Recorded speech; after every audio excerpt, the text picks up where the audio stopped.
नमस्कार, स्वागत आहे तुमचं माझ्या चॅनलवरती.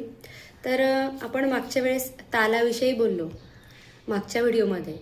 तर यावेळेस आपण थोडं उच्चारांविषयी बोलणार आहोत. तर गाण्यामध्ये जर तुम्ही मराठी भाषिक आहात तेव्हा हिंदी गाणं म्हणताना त्या गाण्यातले उच्चार कसे हवेत याबद्दलही थोडंसं आपण जागरूक असायला हवं.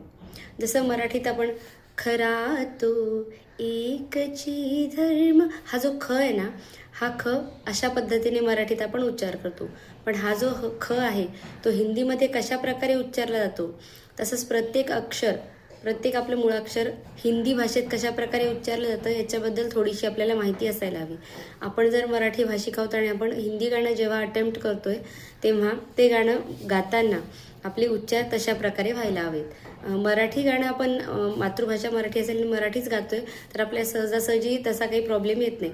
पण खूपदा आपण कैसे या शब्दाला कैसे असं बोलतो, किंवा खूप असे शब्द आहेत हिंदी गाण्यामध्ये जे आपण मराठी असल्यावरती मराठी भाषा नेहमीची असल्यामुळे आपण हिंदी भाषेत त्या गाण्यामध्ये थोडीशी चूक होण्याची शक्यता असते. तर आपल्या उच्चारांबद्दलही आपण जागरूक असायला हवं, याबद्दल मी सांगेन. त्यासोबतच जसं की आपण सुरुवातीला सांगितलं कशा कशा प्रकारे स्टेप बाय स्टेप आपण कराओके ट्रॅक सोबत गाण्याची प्रॅक्टिस करायची. रियाज दररोजचा आवश्यक आहे पहिल्या व्हिडिओमध्ये सांगितल्याप्रमाणे.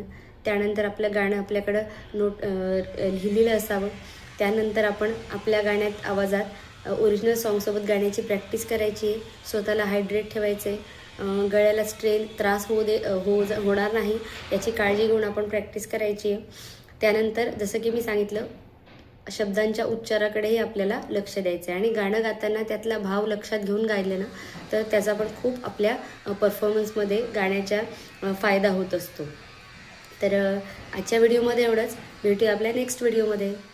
थँक्यू. Thanks for watching.